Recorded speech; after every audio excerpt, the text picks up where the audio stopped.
अस्सलामुअलैकुम व्यूवर्स, मैं हूं आयशा कंवल और आप देख रहे हैं यूट्यूब चैनल चब व्लॉग। नाजरीन, यहाँ पे एक बम ब्लास्ट हुआ है। एक बाबा जी जख्मी हालत में पड़े हुए हैं। अगर हम इनसे पूछते हैं कि ये बम कैसे ब्लास्ट हुआ। अस्सलामुअलैकुम।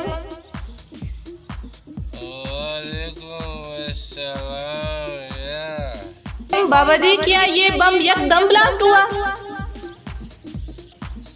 नहीं यार, पहले लुढ़कड़ाता वो मेरे पास आया, स्लोली मेरे बाहों में आके चूल्हा खाया। फिर वो बोला मैं बम हूँ। हमने बोला तो फिर हम क्या करें? वो बोला मैं पड़ जाऊं।